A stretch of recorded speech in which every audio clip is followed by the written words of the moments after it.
मिलेगा। कार्तिक का महीने में, कार्तिक मास में महात्म बताया गया है। जब भगवान कृष्ण जी की पत्नी सत्यभामा पूजा कर रही थी, तो पूजा में पारिजात का वृक्ष का पूजा होता है। उस वृक्ष की पूजा करने पर जो स्त्री पूजा करती है उसका जो जवानी है ना, कभी बदलती नहीं। इसलिए वो सत्यभामा चाहते हम जब संसार है तब तक मैं जवान सुंदर रहूं, भगवान कृष्ण सबसे ज्यादा हम ही से प्रेम करें।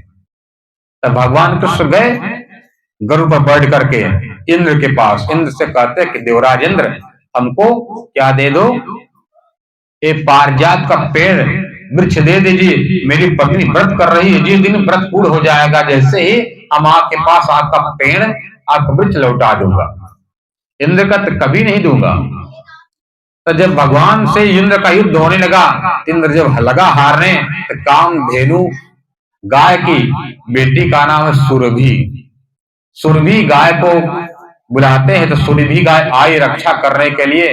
तो सुरभि गाय जब इंद्र के पक्ष से लड़ाई करने आई, तो भगवान कृष्ण जी क्या करते हैं, अपने धनुष का डोरा जो था चढ़ा कर डोरा उठा कर रख दिए। गरुड़ कहते प्रभु युद्ध नहीं करोगे? अरे देखो गौ माता आई है, सुरभि आई है, मेरे बाण कोई आहत न कर दे उसको।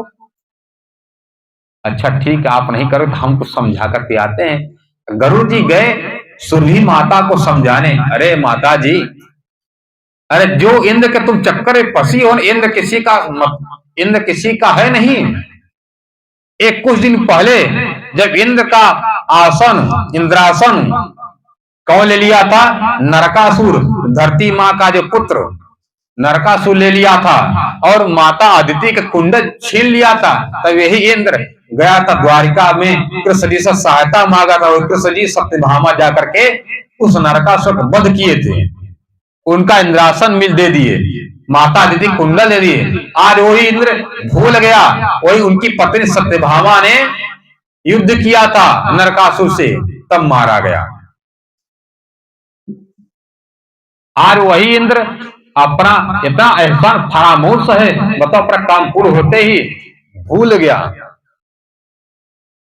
एक बार भगवान शंकर की पत्नी पार्वती व्रत रख रही थी, तो भगवान शंकर ने कहा कि देवराज इंद्र, ये पेड़ दे दो, वृक्ष दे दो। मैं नहीं दूंगा महादेव।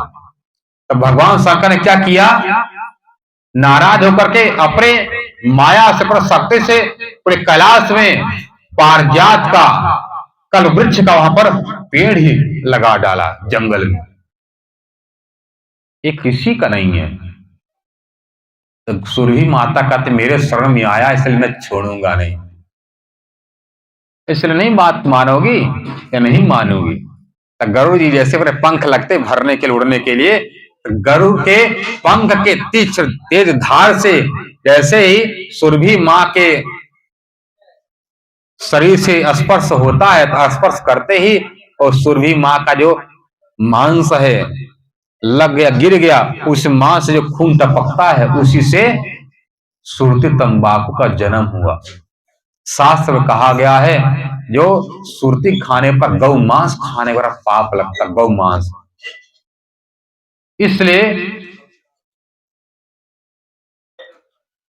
हमारे पिया श्री प्राणनाथ जी साक्षात अक्षरातीत पूर्ण ब्रह्म होते हुए भी उन्होंने चिंतामणि को इसलिए मना किया था, क्योंकि तुम अध्यात्म जब चढ़ना चाहते हो, तुम्हारा शरीर शुद्ध नहीं होगा तो कोई मंदिर में कोई काम कर नहीं सकोगे, और जब तक आत्मा शुद्ध नहीं होगी तब तो तुम वैकुंठ से ऊपर आगे जा नहीं सकोगे।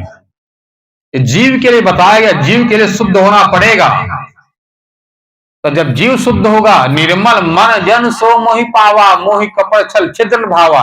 भगवान राम कह रहे मेरे पास आने से तुमको तुम्हारे जीव को शुद्ध होना पड़ेगा, और उससे ऊपर आत्मा। इसलिए प्राणनाथ जी ने मना किया था, अपना भला